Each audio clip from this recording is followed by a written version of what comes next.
Bienvenue dans Aya Melo Nicolas, le podcast où mes pensées prennent vie.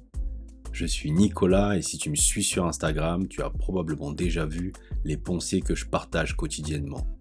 Ici, c'est différent. Dans chaque épisode, je te plonge dans les coulisses de mes pensées en leur donnant de la voix, en partageant le contexte, des anecdotes personnelles et des rappels puissants. Que tu cherches l'inspiration, une nouvelle perspective ou simplement un moment de réflexion, tu es au bon endroit. Alors mets-toi à l'aise et laisse-toi porter par les mots qui prennent vie derrière cette voix. Et oui, je suis de retour pour un nouvel épisode de podcast de Aya Melo Nicolas. J'espère que tu vas bien.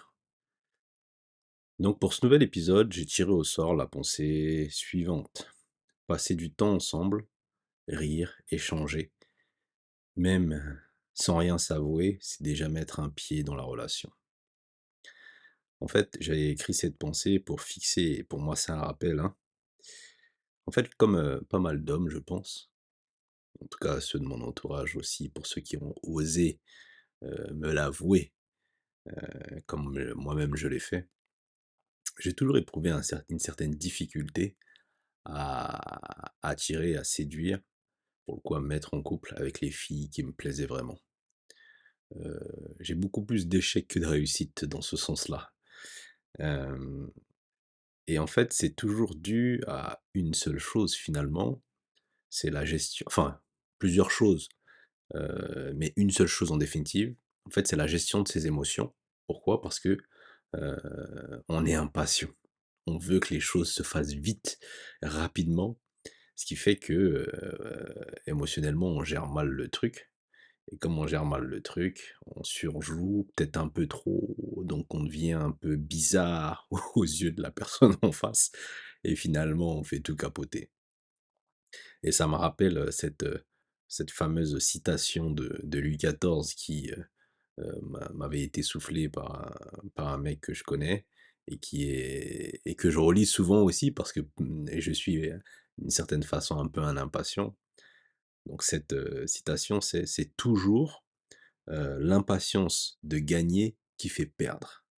Et dans ce cas bien précis, de mes relations, avec les filles, beaucoup moins maintenant, mais très beaucoup enfin, mais plus à l'époque, c'était cette impatience qui me faisait toujours capoter les relations et je dis impatience aussi, pourquoi? Parce que, bon, il y en a certaines qui n'étaient réellement pas intéressées, mais il y en a, qui étaient intéressées, mais c'est juste, mon comportement, mon impatience et surtout que le timing, c'est les femmes qui choisissent, hein.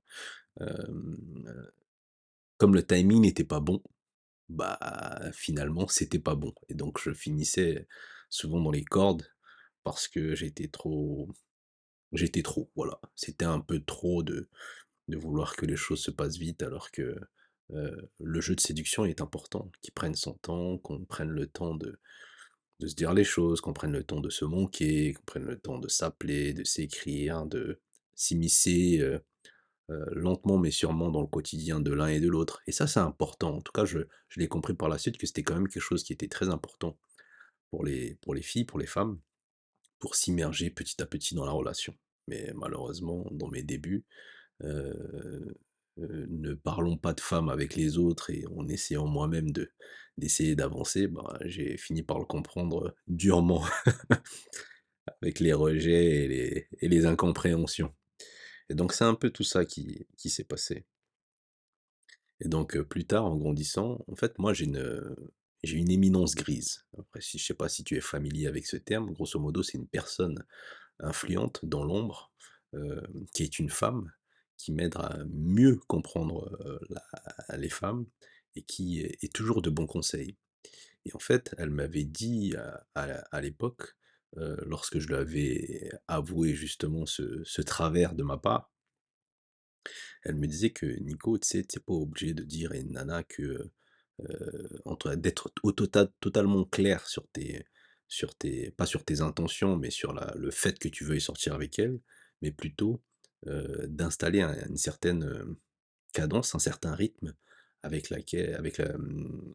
lequel tu es amené à lui parler régulièrement, à vous voir régulièrement, installer un certain cadre confortable dans lequel la nana peut se sentir en confiance et petit à petit, même sans rien s'avouer, tu sais, les choses peuvent se faire et elle me faisait comprendre que tu pas obligé de dire à une nana que tu veux sortir avec elle pour qu'elle comprenne que finalement, si tu es toujours là et que, pour le coup, si elle apprécie aussi ta présence, que les choses se fassent naturellement.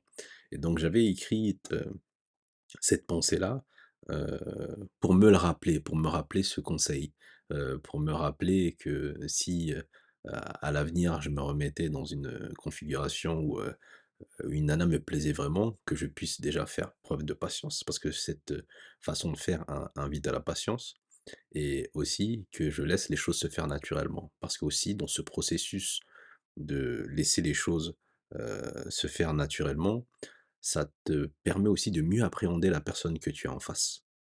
Ça te permet de savoir si, ah, est-ce que mes sentiments, est-ce que notre affinité, est-ce que ceci ou cela, sont vraiment réels? Est-ce qu'il y a vraiment le truc? Est-ce que, est-ce que plein de choses en fait, tout simplement. Est-ce que plein de choses? Est-ce que, bah, en fait, je pense que ça va le faire? Est-ce que j'arrive à me projeter avec cette personne-là? Ah, tiens, depuis le temps qu'on se côtoie, elle commence à agir bizarrement. Ah bah ça me plaît beaucoup moins. Est-ce que j'ai toujours envie d'être avec? En fait, c'est toutes ces questions-là que tu peux être amené à te poser, à clarifier dans cette, phase où, vous vous tournez autour, vous vous côtoyez, où vous essayez de vous séduire et tu peux aussi, manifestement, bien relever l'intérêt de l'autre fille. Après, bien évidemment, théoriquement, c'est facile à gérer, mais émotionnellement, c'est parfois plus difficile à gérer ce genre de truc. Et ce qui ce qui saute aux yeux aussi dans ce processus-là, c'est que selon les interactions que tu vas avoir avec la personne, parfois, c'est justement, ça va réguler ton humeur. Tu vas parfois avoir des jours où tu vas dire: «Ah, ça aujourd'hui, ça s'est bien passé, bah, je suis content», ou «Aujourd'hui, ça s'est mal passé, je suis un peu moins content». Et en fait, tu te rends compte que toi, tu vas te poser des questions sur tout le processus de la relation qui qui commence ou qui est en train de se construire, mais il n'y a pas que toi qui te poses des questions. Ça veut dire qu'en fonction aussi de toi, ton comportement, l'autre aussi va se poser des questions. Donc ça peut créer un espèce de déséquilibre ou une désharmonie, si, je sais pas si ça se dit ainsi, entre vous et qui fait que, ce qui va faire que, les choses ne vont pas se faire tout de suite. Il va certainement y avoir des moments de bascule où les choses vont avancer, mais parfois ça va ralentir. Bref, je dis tout ça pourquoi? Parce qu'en fait, hommes comme femmes, on se pose tous des questions à ce moment-là. Lorsque tu vas être amené à avoir un certain comportement avec la nana, elle peut légitimement se poser la question: «Mais est-ce qu'il est en train de me draguer? Il essaie de me séduire ou c'est simplement, une personne avec qui on a une complicité ou une relation amicale?» Et toi de même, tu peux aussi être amené à te poser la même question en fait, tu vois? Donc on se pose des questions tous les 2 et en fait, c'est ça le truc et ouais, donc il faut laisser les choses se faire naturellement et pas trop vouloir les brusquer pour ne pas trop, comment dire? Mettre du flou dans ce qui se passe, ou faire quelque chose de tout à fait maladroit, tout simplement, hein. Et donc dans ce processus-là, lorsque les 2 personnes se plaisent réellement, en fait, avec le temps, heu, c'est la providence qui joue. Je dirais même pas la providence pour le coup, je parlerais plutôt de gravitation. En fait, la gravitation, c'est le fait que 2 corps, s'attirent mutuellement, 2 forces s'attirent mutuellement, en fait.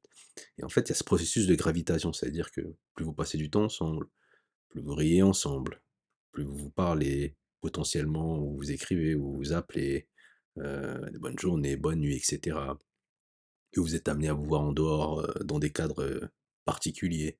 Bah, en fait, tout ça crée une espèce d'alchimie, en fait et vous allez commencer à vous attirer. En fait, ce qui fait que j'avais écrit une pensée à ce sujet à l'époque et je disais que nul ne peut attends, j'essaye de me souvenir, hein.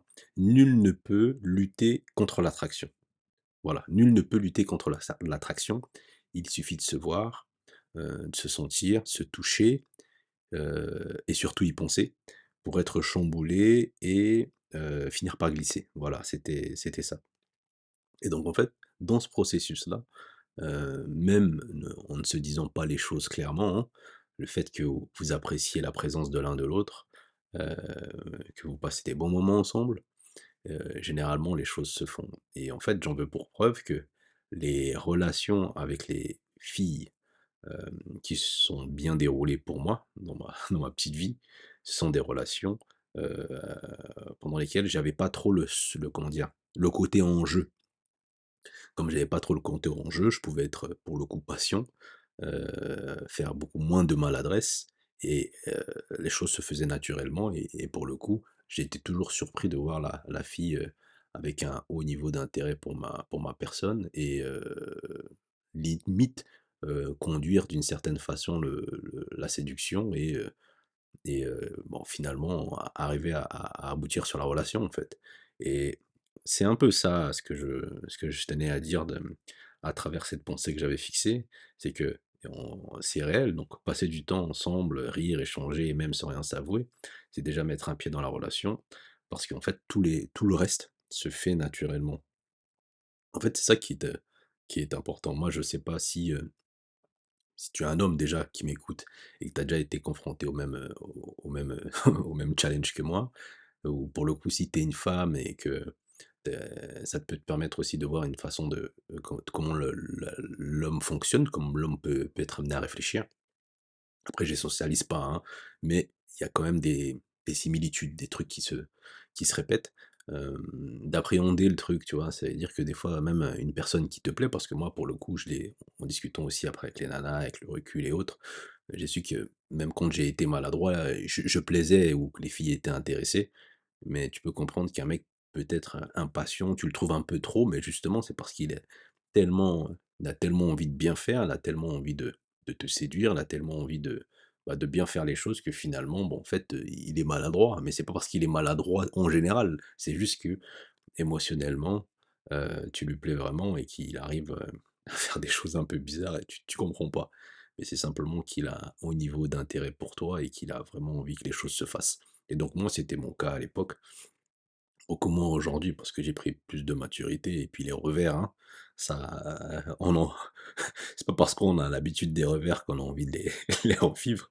Donc on comprend un peu le processus, après il y a plein de choses qui sont évidemment passées dans ma vie, j'en parle aussi dans les autres podcasts des autres épisodes du podcast, mais qui font que maintenant j'ai beaucoup plus de recul avec ça et que, je le gère beaucoup mieux et mais en fait, c'est un peu ça, c'est qu'il faut, apprendre, à laisser, les choses se faire. Je dirais même, laisser la magie opérer. Ça veut dire que si, une personne te plaît et que, c'est réciproque, il y aura je veux pas dire qu'il y a pas d'effort à faire en fait, mais c'est quasi, très peu d'efforts. En tout cas, on sent pas ce qu'on peut sentir habituellement où on a l'impression qu'une personne surjoue ou que la personne, force la relation et c'est réellement ça. Donc voilà, moi je pense que j'ai fait un peu le tour de ce que j'avais à dire, pour cet épisode.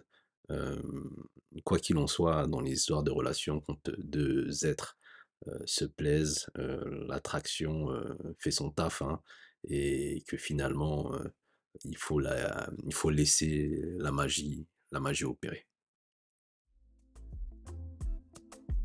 Merci d'avoir écouté cet épisode d'Aya Mello Nicolas. J'espère que cette plongée dans l'une de mes pensées t'a offert un éclairage nouveau, un peu d'inspiration ou un moment de pause dans ta journée. Si tu as apprécié cet épisode, like, commente, abonne-toi et surtout, partage le podcast avec ceux qui pourraient également l'apprécier. On se retrouve sur Instagram si tu souhaites poursuivre la discussion et je te donne rendez-vous très bientôt pour un nouveau voyage à travers mes mots. C'était Nicolas. Ciao!